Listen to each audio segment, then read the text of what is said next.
آقا علیہ الصلوۃ والسلام کی سیرت طیبہ کا ہر عمل عبادت تھا، مگر مزاج میں اتنی وسعت تھی جس سے ہم محروم ہو گئے۔ زید بن ثابت رضی اللہ تعالیٰ عنہ روایت کرتے ہیں کہ آقا علیہ السلام کا طریق یہ تھا، حضور علیہ السلام کے ساتھ بیٹھتے آپ کی مجلس میں، جب کبھی ہم آخرت کا ذکر شروع کرتے، قیامت کا، آخرت کا، تو آقا علیہ السلام ہمارے ساتھ آخرت کا ذکر شروع کر دیتے۔ اگر ہم دنیا اور کاروبار، تجارت اور دنیاوی معاملات کا ذکر شروع کرتے تو آقا علیہ السلام ہمارے ساتھ دنیاوی معاملات کا ذکر شروع کر دیتے۔ اگر ہم کھانا پینا، فلاں کا کھانا اچھا ہے، طعام و شراب، کھانے پینے کا ذکر شروع کرتے، آقا علیہ السلام ہمارے ساتھ بھی کھانے اور پینے کا ذکر شروع کر دیتے۔ الغرض فَكُلُّ هَذَا أُحَدِّثُكُم عَن رسول اللہ، کہا یہ سب عمل ہے جو آقا علیہ السلام کا میں تمہیں بیان کر رہا ہوں۔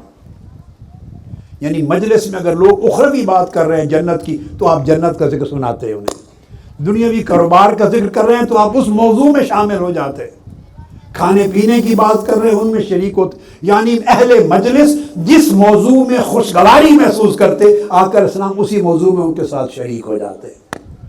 ایسا نہیں ہے کہ کوئی مختلف ذوق رکھنے والا شخص آپ کی مجلس میں بیٹھنا پسند ہی نہ کرے، چونکہ جو اس کا ذوق ہے، ہاں حلال اور حرام کی حدود ہیں، جائز اور ناجائز کی حدود ہیں، امر و نہی کی حدود ہیں، مگر جائز کی حدود میں اس کا ذوق اور ہے۔ آپ اس کی بات اتنی خشک طبیعت ہے کہ سن ہی نہیں سکتے، آپ نے اپنی بات شروع کر دینی ہے۔ وہ کوئی اور بات سننا چاہتا ہے، کسی اور چیز میں آپ کی رائے لینا چاہتا ہے، کسی اور چیز میں خوشگواری محسوس کر رہا ہے، آپ اس کی خوشگواری کا احساس نہیں کرتے، جو آپ کے اندر جمع ہوا آپ وہی شروع کر دیتے ہیں بات کو۔ یعنی موافقت نہیں ہے اہل مجلس کے ساتھ، سوچ میں، گفتگو میں، عمل میں۔ یہ موافقت پیدا کرنا اہل مجلس اور اہل تعلق میں، یہ دین کی روح ہے اور سیرت نبوی صلی اللہ علیہ وسلم کا خاص حصہ ہے۔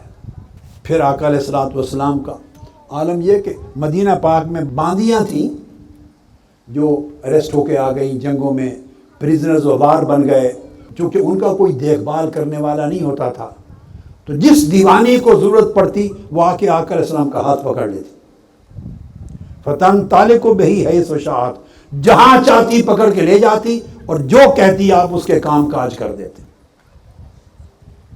یعنی شفقت کا یہ عالم کہ دیوانی کو بھی خوف محسوس نہ ہو آقا علیہ السلام کا ہاتھ پکڑنے میں، میرے ساتھ چلے، میرے یہ کام کر دے۔